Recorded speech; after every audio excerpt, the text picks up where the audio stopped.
You're listening to Heritage Radio Network.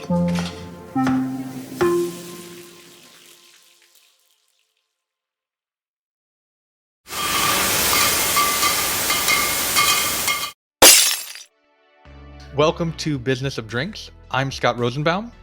And I'm Erica Ducey. Today, we're talking with one of the most connected entrepreneurs in the beverage industry, Danny Stepper. He's the co-founder and CEO of L.A. Libations and also co-founder of Taste Tomorrow Ventures, a new $30 million emerging food and beverage venture fund. If you're not familiar with L.A. Libations, they're a self-described next-generation beverage incubator. What that means is they help launch brands and they scale them. They're uniquely positioned to do so as the key innovation partner of the Molson Coors beverage company.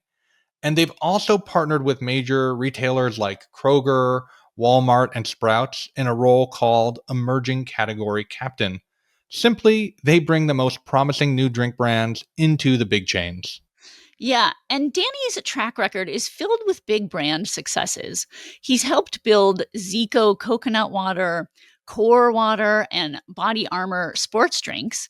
And when it came to BodyArmor, he even figured out a way to go head to head with the category leader at the time, which was Gatorade. He managed to break their exclusive distribution deal at major retailers like 7-Eleven, Walmart, and Costco. And by doing that, he essentially opened the floodgates, allowing BodyArmor to grow from a $100 million brand all the way to a $1 billion powerhouse. We also get into what Danny looks for when investing. Why the founders who make it big are both innovative and coachable, and why categories like protein, adult non-alc, and what he describes as a fourth category of alcohol are where retailers are really making more room on the shelves right now. And I was really compelled by this idea of this fourth category, not wine, nor beer, nor spirits, but rather something else, a category where high growth brands like Beatbox and Buzzballs reside. Danny has built L.A. Libations into a multi-division powerhouse. It's got its own marketing agency, its own distributor, its own merchandising company, and now it even has its own venture fund making founder-first investments. And he doesn't sugarcoat what it takes to get investment or survive in this business. As he puts it, beverage is a blood sport, but when it works, it's heaven. So, if you are a drinks founder who wants to understand how to break into top retailers or attract the right kind of strategic partners, or really just avoid the mistakes that kill most startups, this is an episode you will want to listen to until the very end. So let's get into it. Here's our conversation with Danny Stepper of L.A. Libations. And now, a word from our sponsor. Is your drinks brand looking to start or expand import and distribution? Whether you're seeking to enter new markets or you're unhappy with a current distributor and desiring a better fit, you should know about Swig Partners. Founded by industry experts Eric Siegelbaum and Amy Troutmiller, Swig takes the guesswork and the legwork out of distribution strategy. Swig helps brands and distributors find the right fit for long-term relationships and sales success. US-based importers and distributors should reach out too. With Swig, they can explore new products for free. And brands, you can get $100 off by mentioning Business of Drinks. Find out more at swigpartners.com/business of drinks. That's swigpartners.com/business of drinks. Danny, welcome to the Business of Drinks. Thanks for having me. Good to see you. Yeah, thrilled to have you here. So hopping right in, tell me about your background and how you came to found L.A. Libations. I'm a beverage guy. My first job out of college, when I had a mountain of college debt and was scared to death, didn't know what to do with my life, I started my career with the Coca-Cola bottler here in LA. And I was a merchandiser. I wore a back belt and a uniform. I met the big truck at the back of the store, and I just went to work and tried to go build a life. And I outworked everybody, and Coke kept rewarding me for it. And so I had a really good run at Coke. I migrated to the Coca-Cola company. And 9 years after I started, I was managing Coke's global business with Costco. They had promoted me 14 times. And, you know, I think the mistake that Coke made was they put me through graduate school. And it was the first time I had to take a breath. And I had this epiphany that I'm an entrepreneur. I want to do things faster and, better and differently at Coke. And so I had a hard time building consensus. So I just go do it myself. That doesn't work in big companies. So it was time for me to go. And my life took a crazy turn. I moved to Europe and became a movie producer. While I was a Coke employee, Adidas, the shoe company, gave me $45 million, me and another guy, to go make some soccer movies, the whole crazy story. And so I had 4 years out of the beverage business in my entire career. And I was living in London and Madrid making movies. And then I said, what am I doing? Like, I miss beverage. And people often have a hard time understanding that, but I did. So I came home and we started L.A. Libations 15 years ago. And we started as a brokerage. And we really put the broke in brokerage. We couldn't make any money. And the reason we couldn't make any money, it was right as Whole Foods was blowing up. And so we saw these weird healthy and natural trends and people holding their nose and drinking terrible kombucha. And we thought, why don't we take that to traditional retailers that are selling Coke, like Kroger, like Albertsons, like Walmart, customers that we had called on at Coke. And the first customer that we really clicked with was Kroger, and they named us their emerging beverage category captain. Mary Ellen Adcock, who today is the chief merchant at Kroger, named us that. Then Walmart did next. And, that was in 2011, and we've just been doing it ever since. So, so that's how we got here. And I'm happy to tell you more about LA Libations if you want to know about it. Walk me through each of the divisions briefly, and we'll dive into detail on a couple of them. So our relationships with retailers, I'll put them up with anyone in the world. They're very unique. They're in the C-suite. And so selling brands to retailers is definitely part of the company's DNA from day one. So that's huge. But as we created our own brands, we started, we're a brand creator, incubator, and accelerator. So we create our own brands, but we also work with early stage founders and sometimes with bigger companies as well to launch their brands. And so for our own brands, we saw that there was all these pick and shovel businesses that we needed to hire and outsource things like merchandising, things like marketing, distribution. And so over the years, we started bringing those things in-house. So we have our own marketing agency called L.A. Vibrations.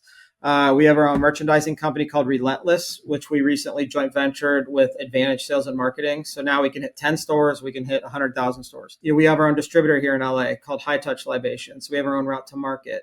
And so all those things are in-house now. And then more things just kind of evolved. And so, we bought Beverage Forum a couple of years ago, which has been just an incredible thing. I like to say, like, in 2025, everything's hard except Beverage Forum. Everybody wants to be on stage. Everybody wants to sponsor it. It's an amazing thing. The industry really needed it. And then, all these brands need capital. So we recently launched Taste Tomorrow Ventures, which is our fund, which is very exciting. We've made 2 investments. So we kind of can do anything that an early stage founder would need. We do that. Yeah. Well, let's go back to your roots for a second. So merchandising and being a territory manager. I saw something online. It was from a platform that you've worked with, and it was talking about when you worked with this platform, your team had doubled its store visits up to 13 visits per rep per day for territory managers. And I was so curious to hear you talk more about your approach. I mean, 13 accounts a day sounds astounding, but I was curious to hear, like, what is it about your approach or your company's approach that has been so effective in the retail channel? So, quality placement at retail at the point of purchase, like the things I learned my first year at Coca-Cola Enterprises as a merchandiser, like being in the stores at 4:30 in the morning, that year was probably the most valuable lessons that I've learned to this day, because it all happens at the point of purchase. It's that moment of truth. And there's so many really not sexy things that go into the look of success of what you want your brand to look at, but you have to do the work. And so, when I was a merchandiser for Coke, I would do about 5 stores a day because I was doing Coke and Powerade and Fanta, and I had all these brands. I think what you're referring to is Relentless, and we don't have those huge brands, so you're not like unstacking pallets and pallets and pallets. It's more of a bespoke.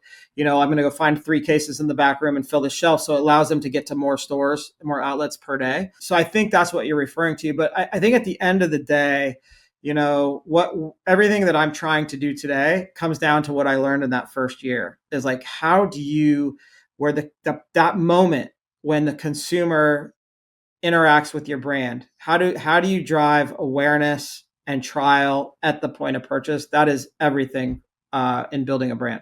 Yeah. And your company occupies such a unique space. It's more than a merchandiser, more than an accelerator, more than a VC partner. One of the things you mentioned was emerging brand category captain for retailers. I think a lot of people, this will be a new term for them. This was a new term for me. So can you describe what that is and talk about the retailers that you're working with in that capacity?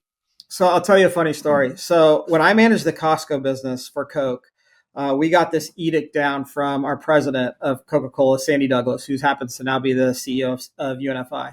But we got this edict down from Sandy that says we have to be the carbonated soft drink category captain at all of our retailers. It can't be Pepsi. It can't be, Dr. Pepper Snapple back then. And so I'm like, oh gosh, like this is not going to be fun. So I went in and met with Craig Jelnick, who I had built a relationship with at the time. He was the COO. He recently retired as the CEO of Costco. And I said, Craig, I want to be your carbonated sugar water category captain. And we still laugh about it to this day. When I talk to him, he goes, Danny, get the F out of my office. He goes, we don't even manage categories. We manage items at a price. Get out of here. And I said, Craig, I'm not leaving until you say I could do this. I need this. I need this personally, please. And he goes, Danny, he goes, I don't even know what it means. He goes, here. I knight you. And so I went back and sent an email and said, oh my gosh, we're now the category captain at Costco. It didn't really mean that much in Costco. At places like Kroger and Albertsons, for these big companies, to be the category captain is a very, very big deal. They're the ones that do the planograms for the retailers, and they're supposed to be unbiased, but if there's a tiebreaker, they're always, their brands always win and things like that. So when I was meeting with Marilyn Adcock, her job was at Kroger to build a store within a store to compete with Whole Foods. I mean, this is in 2011. And she came from the stores like I did. And she's like, I don't know anything about this. Tell me about this. And I said, well, here's the deal.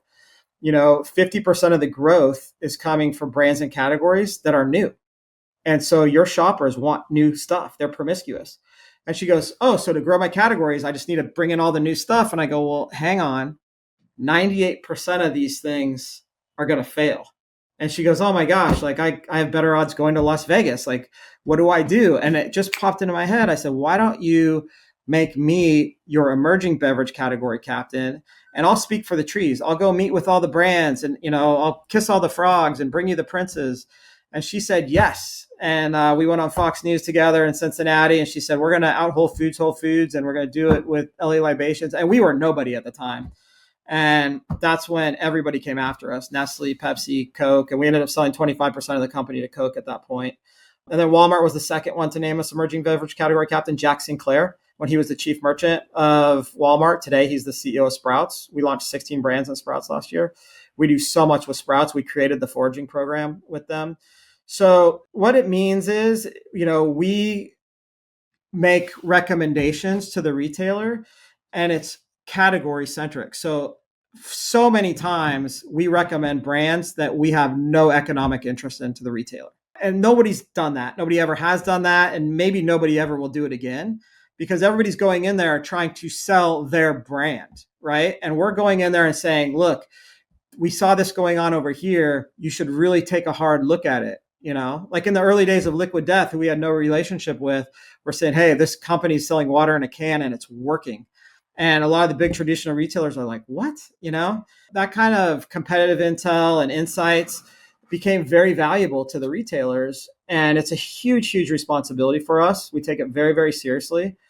And then when we are selling our own stuff, we literally take our category captain hat on and say, hey, I've got my L.A. Libations hat on. I'm going to try to sell you something now. So it's very unique. We kind of stumbled upon it, but it was kind of rooted in that Costco story with Craig Jelnick. And it's something that we hold very dear to our hearts. And it's a huge part of our company. And now you're expanding into THC, being a category captain in that area as well. So it's really interesting because, until the government gets out of the way, big traditional retailers are not going to carry THC, but all the retailers are asking us about it. Right. And so I said, I need to become a subject matter expert in this, right? Because these retailers are relying on me. And so we started meeting with all the THC founders, and boy, was that interesting. Very different than, hydration founder. Like, these people it attracts a certain type of person, I guess you could say, and so we just dug into it. And so when the lights do go on and the government does get out of the way, the retailers are going to depend on us to say, who do we bring in? And we know who. We've already kind of kiss the frogs, if you know what I mean. And we know who the princes are, and we know who we're going to make recommendations for. And that's starting to happen right now. We're hearing about big traditional retailers testing in, Minneapolis or Florida, where the laws are a little bit looser. And I think the seal is going to break eventually. There's actually some big moments this week, with legislation. So, and going back to the accelerator or incubator part of the business, I mean, I know you had some big wins, like with BodyArmor and Core Water. Tell me some stories from those deals that you've helped put together. So I'll tell you about all the wins, but before I do this, I want to tell you, like, we've had so many failures, and we've failed many times. The industry average is a 98% failure rate. Our batting average is much better than that. In fact, it's the best. We've had more exits than anybody, but we don't have all the answers. So I just want to make sure that I always say that, because I don't want to make it sound like everyone that comes to us is going to be the next BodyArmor. That's definitely not the case. But having said that, we've had more exits and been involved with more incredible brands than any other company, for sure. Zico was our first one. That was our first brand that gave us equity for services, and it totally changed the course of our company. We sold that to Coke. Core Water was the second one. We sold that to Keurig Dr. Pepper for $526 million. BodyArmor is obviously the phenomenon. The final valuation was $8 billion for the total company. We've just, over the years, a lot of founders want to work with us, so there's just incredible brands like Athletic Brewing, and there's a lot of really great brands that we've helped start and, put some top spin on, and we've earned some equity in, and that's really kind of the catalyst for Taste Tomorrow Ventures. So BodyArmor, if we would have put $2 million into BodyArmor, we would have made $250 million. Wow. That's not hyperbole. That's literally math.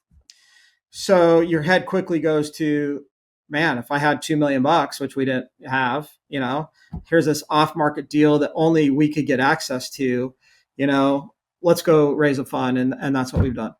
Yeah. Well, let's dig in a little more to BodyArmor. So, I heard you talk about this, which I thought was a fascinating insight, that they had gotten to $100 million in sales without a lot of the big retailers like 7-Eleven, Sam's, Walmart, and Costco.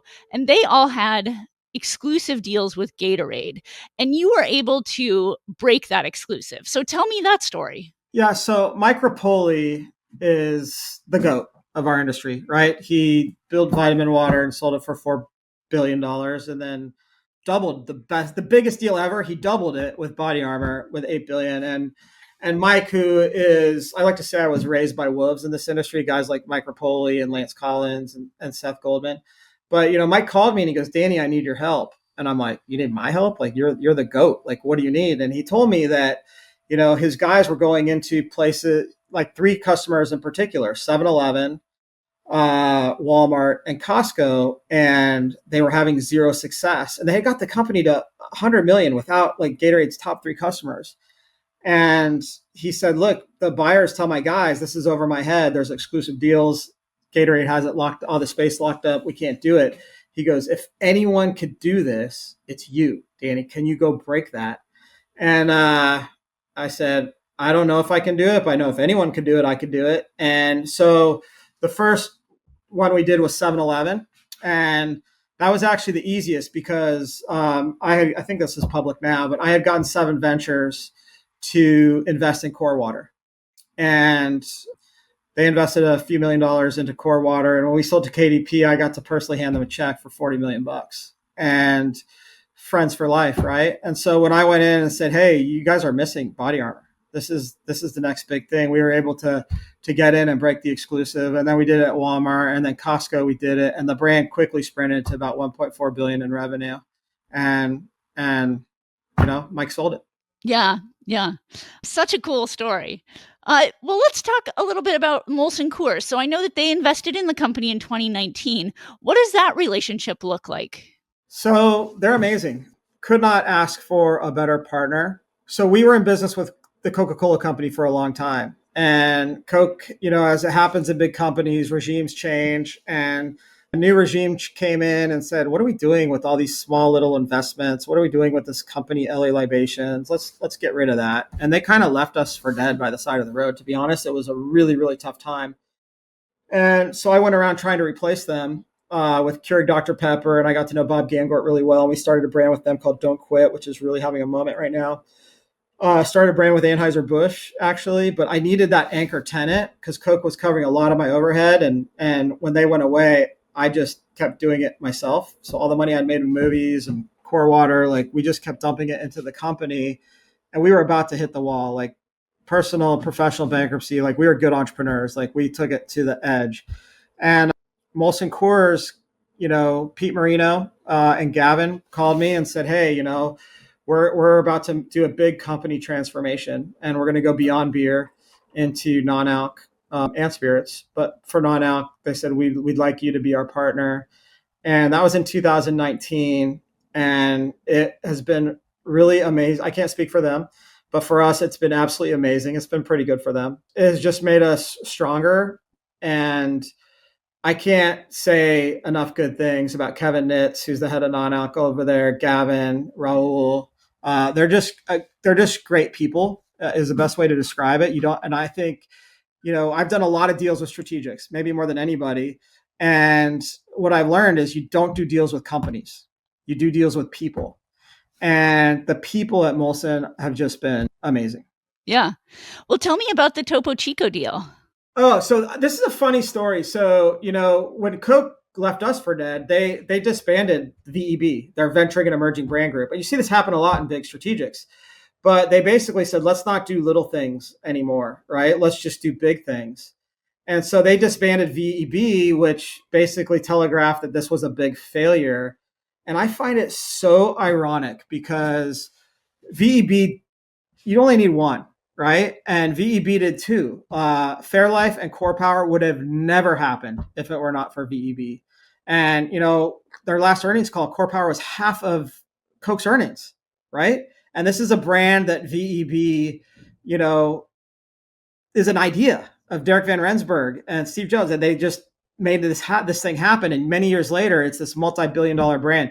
Topo Chico is the same thing. So there's a lot of corporate amnesia, I find, with these big companies. Regimes change, and nobody's giving VEB credit for those two brands today. But, guys like Matt Hughes and Scott Uzel, who actually, worked on those deals, they know. It's just ironic to me that companies often give up on small stuff. It's like an accordion, right? They say, we want to do big stuff. And they're like, oh, that's not working. Let's do small. Let's get it while it's earlier. That big stuff's too expensive. And then they focus on the small stuff. And they're like, this takes too long. Let's just focus on the big ones. And you just have to really have patience in a world where they're managing their business quarter to quarter. And it's a long slog, these brands. BodyArmor was a 10-year overnight success story. Celsius for 18 years did nothing. In fact, it failed. It was kicked out of every customer 10 times. Wow. And they just kept going, tweaking, and it went to the moon. So it does take a lot of patience. Yeah. So with Topo Chico, how did that all come around? So I had nothing to do with Topo Chico, but I watched from the sidelines. Oh, That was owned by a Coke bottler. I did do the Topo Chico hard seltzer deal with Coke and Molson Coors, which was really interesting. So I'll talk about that because I actually did have an impact on that. So, you know, my relationship with Coke is very complex. I worked there for 9 years. They helped finance 4 of my movies. They invested in LA Libations, left us for dead. Literally, you could talk to my therapist about my relationship with Coke. It's complex. But, after we did the Molson deal, Coke actually called me. Matt Hughes called me and said, hey, we're thinking about like Topo Chico, like doing a hard seltzer with Topo Chico. And he's like, I feel kind of weird asking you that after all we put you through, but, do you think you could kind of broker the deal between Coke and Molson Coors? And I said, yeah, of course. And so we did. That's been a huge success for both companies. yeah. I mean, it's interesting because it seems like these days every non-alc company wants to be in the alcohol space, and every alcohol company, wants to be in the non-alc space. Why do you think that is?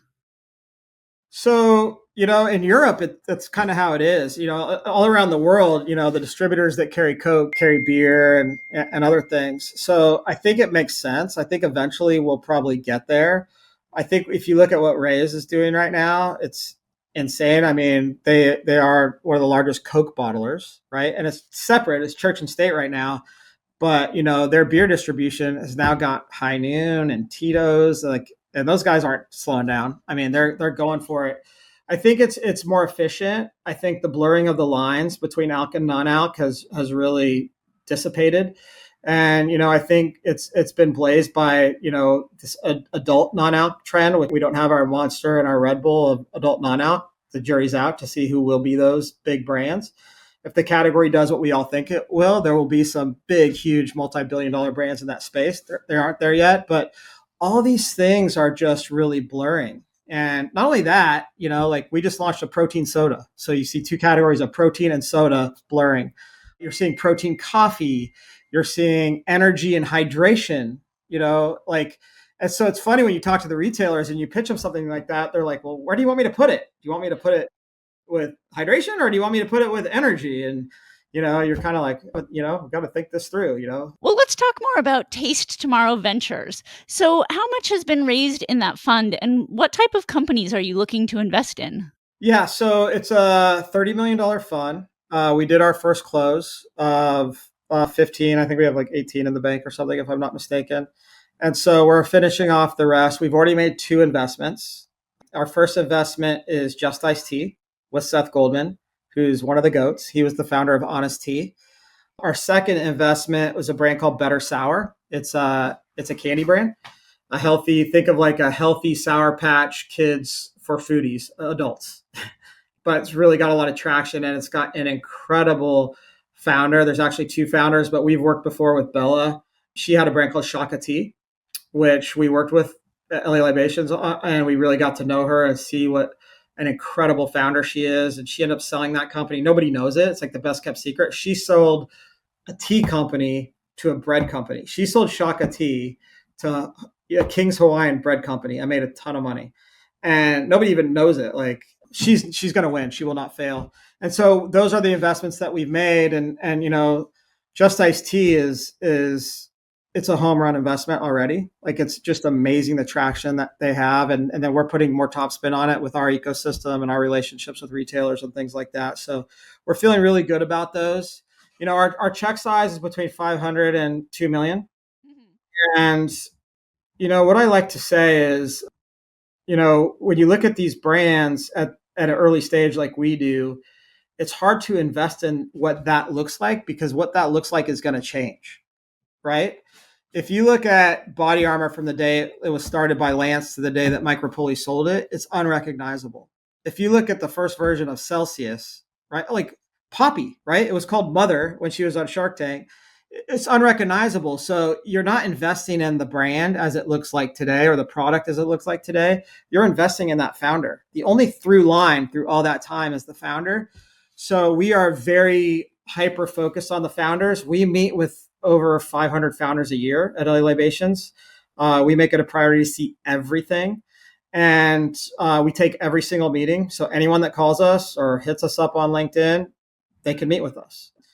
My worst nightmare is having a retailer say, "Hey, have you heard of this brand?" and me not heard of it. Like, that's my job. So we take every meeting and we work really hard at that. And you start to really, over the years, you start to see certain things about founders that, are red flags or like green flags, if you know what I mean. And what's the difference between founders who make it and those who don't make it? So I get this question more than any other question. And I'll tell you what I think, but what do I know? But I'll tell you what I think. So the founders that I've seen that have made it, Mark Rampolla, Lance Collins, Mike Rapoli, Seth Goldman, there's something that's fascinating about them. They all have these two qualities that most people have one or the other, but they don't have both. And the first one is they have to be innovative, right? And they have to think differently and do things differently and be disruptive. There's a lot of people like that are innovative, right? The other thing they have to be is coachable, right? And there's a lot of people that are coachable. But if you're really coachable and you're not innovative, you're not going anywhere. If you're really innovative and you're not coachable and you've never done this before, you're probably going to fail. There's bodies buried all over the place. There's things, no matter how smart you are, you don't know what to do, right? You don't know how to set up your pricing architecture, on day zero. And if you wait till, year 3 to really tune in on that, you could ruin your company. And so there's all these things. And what I found about those founders that I've mentioned, they're, for like, Mike Rapoli is the GOAT. He's literally the GOAT, but he calls me and says, "Danny, can you answer me this?" And he's asked me questions after questions, and one question leads to another question, and he's like a sponge and soaks it up. And it's so fascinating because this guy has done so much more than I'll ever do in my life, right? But he's still coachable. And I ask him, like, what, how are you like this? He goes, "There's things that that I don't know." Like, so he knows what he doesn't know. So that's just really interesting to find that dynamic of people that have those two qualities, because usually most people have one or the other and not both. Yeah, definitely.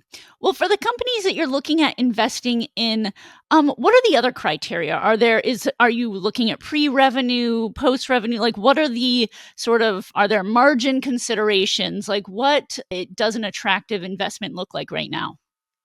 So I think, there's two ways to really disrupt things. Like when we did Zico, we got involved very, very early with Zico, and there was no coconut water category, right? And we had to educate the consumer on the why of coconut water, and that's hydration. But that took a long, long time for that to happen. And so whenever you have a new ingredient, like colostrum's an ingredient that I'm obsessed with right now. There's no ready to drink beverages yet. Stick around. But like that's a long slog. So there's a lot of, consumer education. The other way is just making a huge category that's got a 50-year ingredient legacy problem and disrupting it by making a better for you sports drink, like BodyArmor was to Gatorade, right? And so we like to see categories with headwinds. We like to see something that's very disruptive. Like beer, we couldn't invest in beer anyway because we have two retailers that are our LPs in our fund. But I wouldn't invest in beer right now anyway because it's you don't know where it's going, right? Non-alc beer, that's a different story, right? That's a category that's going through the roof. Like athletics, I think up 30% year to date, and beer's down like 4%.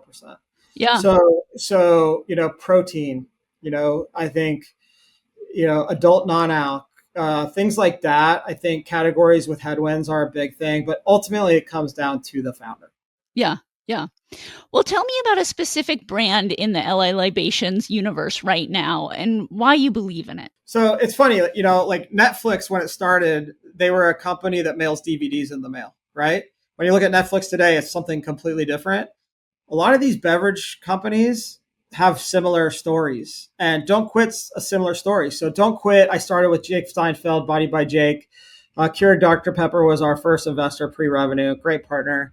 And we were going to disrupt adult nutrition. We still probably will one day, but we launched it on the first day of COVID. Not only was no one shopping in stores, old people definitely weren't stopping in stores. So we kind of pivoted to active protein, and then We started really getting some traction in SoCal, and now we're scaling that nationwide. But we were the first to market. We literally shipped this week with protein soda. So don't quit protein soda. It's a 12-ounce can with 15 grams of protein, 60 calories. Only 1 calorie is not from protein. And there's an incredible team around that. Like Mark French, the CEO, and the team that he has, they don't quit. They are relentless. And there is a really, really bright future for that brand. It's really, really interesting what's going on with that brand. Yeah, yeah. And so whether people are pitching you for investment or to become part of the accelerator, how is it that you like to be pitched? I mean, I just like to get to know the founder first and foremost, and get a feel. I like to think that I'm a pretty good judge of character. And, there's a lot of dreamers and there's a lot of schemers. And probably neither one of those things are good things when it comes to being a beverage founder. One thing I hate, you're asking what I look for. One thing that's a red flag right away is whatever the brand of the moment is. Like my team's probably meeting with 10 founders this week, and they'll all have, Poppy, we're going to be the next Poppy, and if we get this much of the market, like Poppy, and it's just like, get a little creative. Like, you're not going to be the next Poppy, right? Like, that's such a long road, and that's one of one. So, I like to see people that have a real passion, a real purpose for, the why. Like, why, what is the why for this brand? What is the reason to be for this brand? And if it's financial, it's usually like, if you're creating it to make more money, usually those things don't work. You're usually trying to solve a big problem that is for yourself, but a lot of other people share that problem. And that's where the things usually go to the moon. Yeah. So, do you have any tactical tips for founders who are looking for investment, things that they should do or mistakes to avoid? Yeah. I mean, you have to really know your business, right? Like, it's shocking to me, like, when, first of all, one thing that's just dazzling to me is like, people, like, I've had so many meetings where people are like, I've been dying to meet you and show you my brand, and I can't wait to show you. And I'm like, all right. And they put a deck up on the screen and they walk me through the deck, and I'm like, well, can I taste it? And they're like, oh, we didn't bring samples. And I'm like, what? Like, you gotta be kidding me. So I think, but that aside, like, you just really need to know the unit economics. It's really important. You need to understand that, like, when people say, like, I'm going to be profitable at 5 million in revenue, red flag. Nobody's profitable at 5 million in revenue. I don't care who you are. And if you are, you're definitely not growing. And who cares? You're a $5 million brand, maybe. So, like, you need some sort of reality and to understand, like, I'm probably not going to be profitable till I'm 30, 40, 50 million in revenue, but here's the path to get there. And here's what my margin structure looks like. And as we get bigger, this is how my margin structure is going to increase because of all these elements. And you have to really understand the consumer and, like, once again, the why. Like, why does the consumer want this and need this? What's going to separate this? And you have to have a real vision and a real take. Yeah, yeah. Well, as your company has grown, I know you've faced several challenges that you've mentioned, but tell me, what's the latest for LA Libation, and what's the size of the company at this point in terms of employees? I think we're about 60 employees right now. We were a lot more because we had a merchandising company called Relentless that we started for our own brand. So, like I said, I was a merchandiser, and I needed merchandising here in SoCal for our own brands. I wasn't happy with the options out there, so we created our own called Relentless. It kept growing and growing and growing. Poppy and Walmart asked us to do the modern soda set at Walmart nationwide, and I'm like, oh my gosh, this is not what I planned. So, we had already had a bunch of employees, so we joint ventured that with Advantage Sales and Marketing, which is a big public company, and they're also an LP in my fund. And we have an incredible list of LPs in our fund. So a lot of our employees went to that joint venture and came off our books. But we have a pretty big group here. LA Vibrations is really growing our marketing agency. There's a lot of people in that. Tell me a little bit about the trends you're seeing. So you have this front row seat to what is happening in retail. What are the most important trends that entrepreneurs should be aware of in this space right now? Well, I'll tell you like what the retailers are looking at and what they're expanding their space for. And it was a big theme at Beverage Forum. So protein, like hands down, like you're seeing popcorn with protein, pasta sauce with protein. And so there's a lot of blurring of the categories. Protein coffee, like the super coffee guys have a protein coffee. Joy Burst is the one that we're in business with. They have an incredible protein coffee that just launched. Brad just launched it in Costco. So protein, protein, protein. Everyone's trying to get more protein in their lives, including me. I try to get a gram of protein for every pound. I'm 190 pounds. It's really hard to do that. So if things that you're just going to eat or drink in your normal day have protein in them, great. So protein's a big one. Albertsons, Walmart, everyone's expanding their protein space. Adult non-alc as well is everyone's trying to figure it out. Like where do we put it in the store? Like what's happening? But there's definitely a trend there. Places like Sprouts and Whole Foods, like it's different in those places. Like in Sprouts, some of the best selling stuff in the store is adult non-alc. That's not the case in big traditional retailers, but usually that's where kind of trends start. So if that down the road starts happening at places like Kroger and Albertsons, it'll be really interesting. So protein, adult non-alc, and then the fourth category of alcohol is fascinating to me. Beatbox, buzz balls, and Surfside's amazing what they're doing. And those are just that's all that's a whole new category, right? Right. So it's those are kind of the three big bucket trends that I'm seeing. Okay, awesome. And so what's on the horizon for LA Libations and all of its divisions and other companies? I can't tell you that. I can't tell you. No, look, we've got big ambitions. We see it as day one. I mean, we're in our 15th year, but you know, is I was talking to someone and they were saying like dude, like you've always worked hard, but like, you're never worked harder than you're working right now. And it was surprising to me because I literally don't feel like I'm working. Like I love this company. I love where we're going. I love where we're headed. And we have some big plans. Beverage Forum has been this incredible thing that the industry totally needed. It's a 30-year-old iconic industry event. We bought it. It was really sleepy. We turned it around. It's can't miss, literally can't miss. Massively sells out. We sold out of sponsorships 3 months early. So I said no to people for 3 months.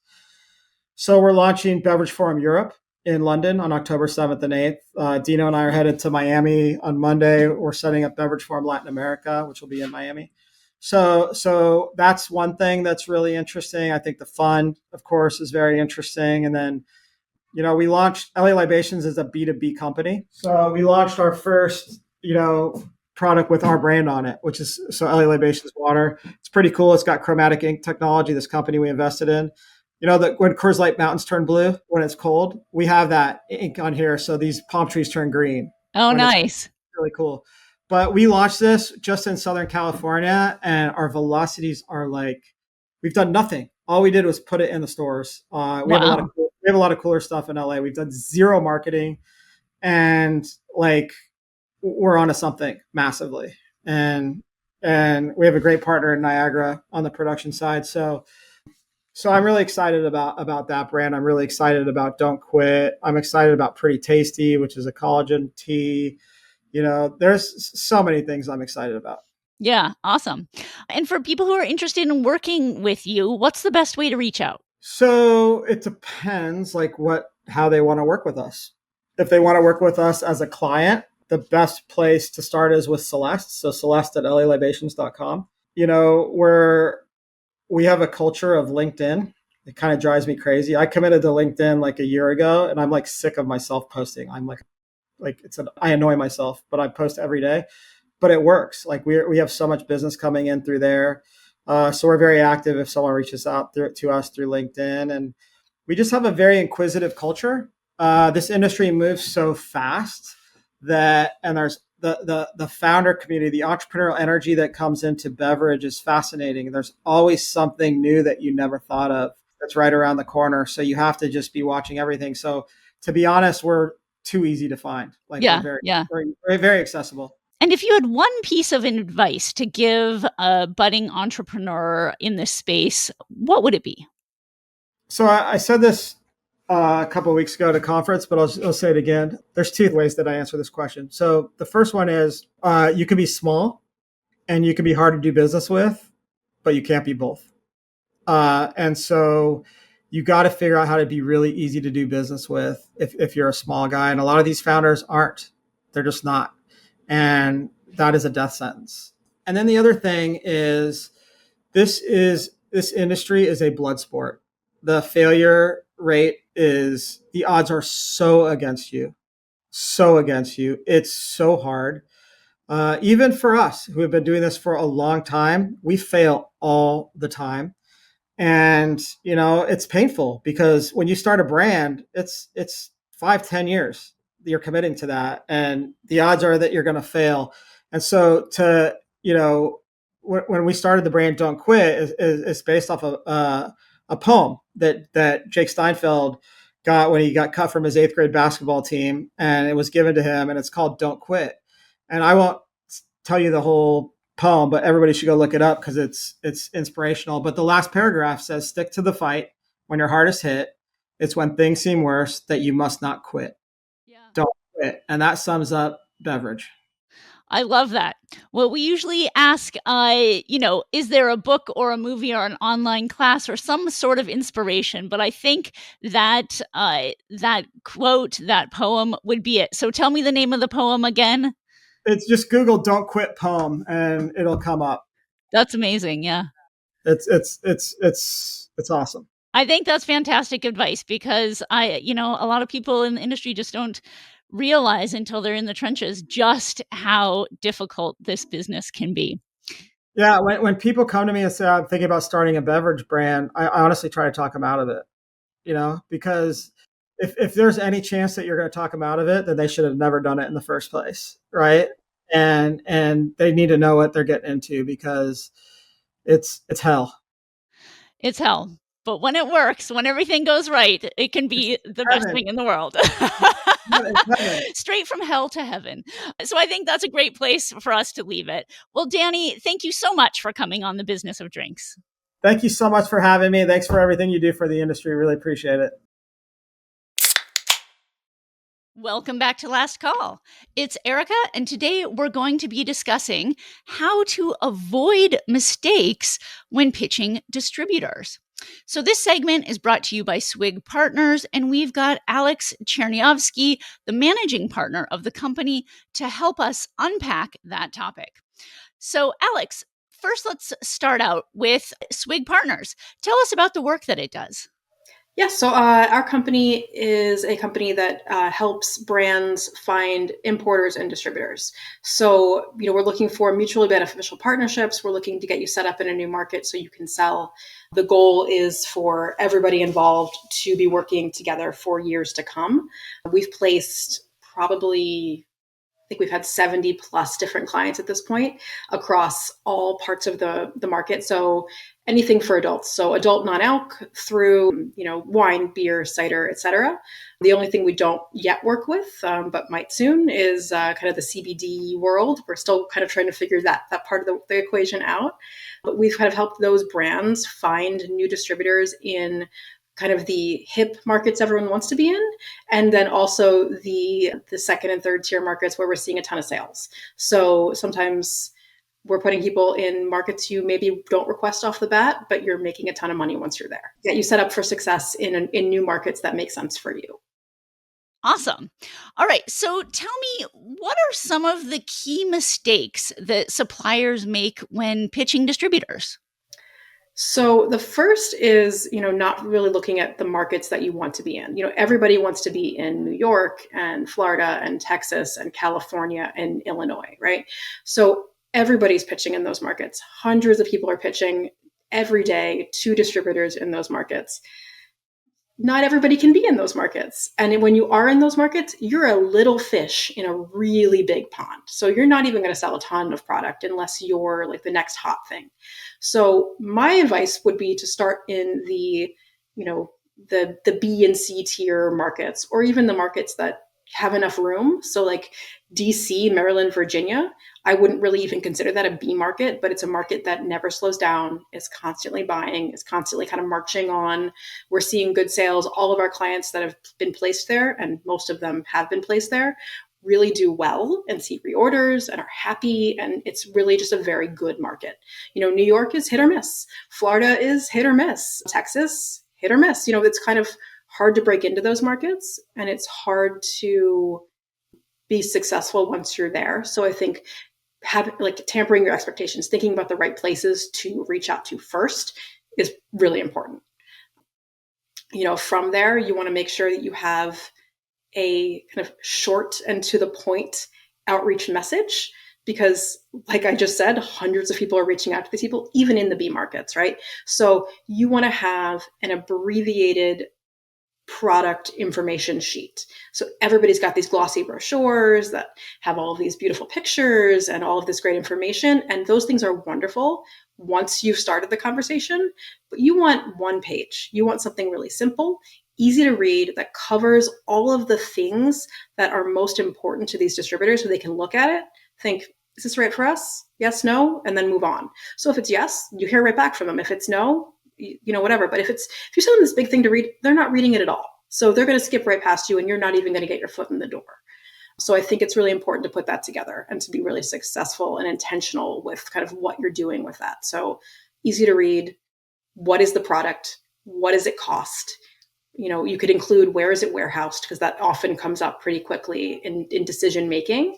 And you can include, if you've won a ton of awards, include that. If there's something special about you, you're vegan, you're biodynamic, whatever it is, include that too. People care about those things, and they base their purchasing decisions about, on those categories. So if you're part of a category, let them know. It's really important to kind of share that information, but share it in a way that is easy to read and quick and to the point. Yeah, definitely. Help contextualize the brand as quickly as possible. And beyond that very strong one sheet, what else does a strong pitch strategy encompass? Yeah, so when we do it with Swig Partners, because that's kind of what I do day in and day out, we really look to reach out to the right person at the company. So you've got to really kind of figure out who that is. And that's kind of the first step. So sometimes you can find that out from the website. You can talk to friends who already work with the distributor that you want to work with, have them make an introduction. Having a warm kind of handshake introduction really does go a long way. So if you know somebody who works with a distributor you want to work with, have them make that introduction rather than just emailing like info at wherever, right? Sometimes you get a response with info at whatever, but it's really rare. And you really want to be emailing a real human who's opening up their email box and is kind of excited about new things. So when possible, figure out who that person is who you need to talk to. You really want to kind of approach it that way. And then you want to be short and to the point in your email body, right? Because you'll attach that short one sheet, but you want to kind of cover the important points. So in your email subject line, talk about what you are and kind of what you're targeting. So, X brand, who is like the fastest growing limoncello, is looking for a distributor in X market. And then you've covered it. You've been short. They know what it is. They know what you're there to say. And then in your email, if you've just won an award, say, hi, I'm whoever from this brand. We recently won XYZ awards. Our product is this thing. If you'd like to taste samples or you want to talk more, reach back out to me. Make it very short. You don't want a couple sentences. Sum up who you are, sum up what makes you special, sum up how to get in touch, and then say, for more information, read this attachment or whatever it is. You want to keep it really, you want them to be able to read it in under a couple of minutes, and the faster the better, I think is, you don't want to waste anybody's time, and everybody is busy and has a lot on their plate these days and wears a lot of hats. Buyers aren't just buying, they're doing other stuff. And so you want to really kind of catch their attention and help them make that decision quickly. And what's the best way to reach out? Do you think email, is it worth trying to call? Is it worth, targeting people at trade shows for an IRL, meeting point? What's the best way to connect with people at distributors? I think email can be tremendously successful as long as you're emailing the right person. I think some of the trade shows can be very successful as well, provided they're actually attended by the kinds of people who will be making those purchasing decisions. A lot of them aren't. A lot of larger trade associations and things like that will put on various traveling trade shows, often from people from European countries, and they'll get to the US and they'll be at this trade show, and it'll be attended by mostly like restaurant buyers, but you don't have a distributor yet. So you really want to kind of vet what these trade shows you're going to are and who the key people who are going to be there are, and then target those choices to the right places. So, you don't want to go to the one that's just going to be restaurant buyers because you aren't available for sale. They're going to get excited, and then you're not going to be able to sell your product anyway. And you've spent the thousands of dollars to get there and thousands of dollars to sign up. You want to go to one that's attended by trade professionals, by people who are looking to buy as a distributor, people who are looking to buy as an importer, or where you can make those kinds of kind of networking connections. So figure out what your goal is for that event. And, if your goal is to meet other people at the same level as you, doing the same things as you, go to any of them, right? Because you're gonna meet those people there. If your goal is to find a distributor, you really have to go to one that's attended by distributors, where distributors are kind of actively shopping. And often they're not actively shopping at those things. So you really have to be intentional in your choices. Sometimes phone calls work, but I would say more as like a follow-up thing, because like I said, people are really busy. They're thinking about, they're doing things all over the place. And sometimes you can kind of follow up with a phone call. But I think that, email ends up working best because it's on their time and their schedule. A lot of people from, all over the world really sometimes think that making an in-person appointment or going to visit in person is really key and really important. And I think that unless that's requested by the distributor as something that they're really desiring, I would not do that. I think that, asking somebody who has not already committed to work with your product to set aside an hour of their day or more to kind of chat with you is not awesome. It's a little bit rude, and it's a little bit like you take your, I'm much more important than you, and I don't really have respect for your time. And I think you want to kind of consider that these people have a lot going on. They're being pitched by a ton of people. If they were going to take a meeting with every single person who pitches to them, they would have no time to do anything else. And then no time to sell your product. Let's say they bring you in. If they're meeting with other people all day, they don't have time to focus on you. So you really want them to be able to focus on the brands that they have in-house and focus on potentially wanting to work with you. You really want to frame your approach as someone who is great to work with, because while the purchasing decision is partially made on what the product is and what the price is and kind of salability and market, it's also a business of relationships. And if they don't like you and they don't want to work with you, they'll just go work with the other thing that's kind of like the thing you already make, right? They'll work with something else in category. So you want to be somebody that they want to work with in addition to having an awesome product. So it's a kind of a matter of finding that balance. You really want to be in person when it's appropriate. And yes, once they've tasted your product and they're excited about it and you want to move forward, yes, arrange an in-person visit, arrange a virtual visit. But in those kind of first moments where you're reaching out and kind of getting to know each other, I think that, sending an email, or if they give you a number to text, or if you call and leave a message on a voicemail, like those kinds of little touch points are typically enough to get the conversation going. And then you can kind of follow their lead as to what makes sense next. So whether it's a phone call or a video call or in person if you're nearby, whatever it is, I think you really have to kind of be respectful of everybody's time, just like they'll be respectful of your time. You want them to be respectful. You want to be respectful of theirs as well. Yeah. And last questions. How often is too often to follow up, accompanied by, is there a best time of the year to pitch? Okay, so the economy now is very different, and there's a lot of weird stuff going on in the US right now. So things are a little bit upside down, but in a traditional normal year, most companies are buying for a spring launch and a fall launch. So you're looking to kind of get ahead of that. So what does ahead of that mean? It really varies. So, most people are planning, let's say 6 months ahead. So they're looking to purchase for spring in like next month, like August, September till early spring. So they're looking during that period and making their plans. If they're looking to purchase for fall, they're starting to look at the beginning of the year in like January, they're thinking about it, they're tasting stuff, and then they're going to purchase at the end of the summer for that kind of fall launch. So typically people are running on those two calendars. Summer is the slowest time for most people across the US, regardless of whatever it is. Also, it's a time of travel and visiting people you already work with, and all sorts of other things happen. So not a lot of purchasing is happening in summer.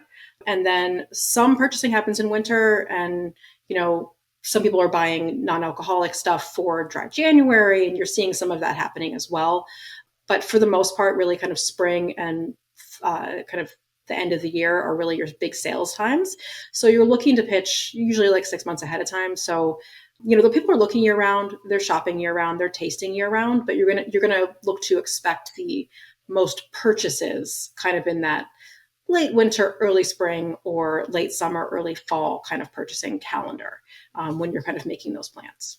And to the other question about how often you should follow up with your distributor contacts, I typically do 7 to 9 businesses from the first contact as kind of an initial follow-up. And then from there, it's every 2 weeks to a month, depending upon the distributor or depending upon if they get back to me. So if they get back to me and say, we're not buying anything right now, check back in July, check back in November, check back whenever that date is, I put it in my calendar. And then I reach back out when they say that is the right time to reach out. And then sometimes it's still not the right time. Sometimes it is the right time. You really kind of want to keep track of that, because sometimes you'll meet a great partner now, but they're not ready to buy now. And they're ready to buy in 6 months, and you've kind of planted the seed. You've kind of done a little bit of the groundwork there. And then when the time comes, they're ready to move forward. So follow up on their schedule. I wouldn't follow up weekly. I wouldn't expect to get answers right away for a lot of things. I wouldn't expect for people to taste samples the moment they're delivered. Give people time, give people the kind of space to make those decisions and kind of think about what they're looking to do. But yeah, I would say, 10 business days to 2 weeks to 3 weeks. I think once or twice a month is probably as much as you're going to want to reach out to people. They're doing other stuff, and you're going to remind them that you reached out, and that's important. But you also want to do it as little as you can to be effective, and still kind of get the point across. Yeah, absolutely. Well, fantastic advice. Thank you, Alex, so much for joining us. And thanks to our listeners for listening to Business of Drinks. Follow us on Apple, Spotify, or wherever you're listening, and tap the notification button so you're the first to know when a new episode drops. And help us spread the word. Click the star ratings and share on social. It really does help us find new listeners. And finally, if there's something you'd like us to talk about on the podcast, let us know. We're at podcast@businessofdrinks.com, or you can reach out on LinkedIn or Instagram. We want to hear from you, and we really do respond to messages. See you next time.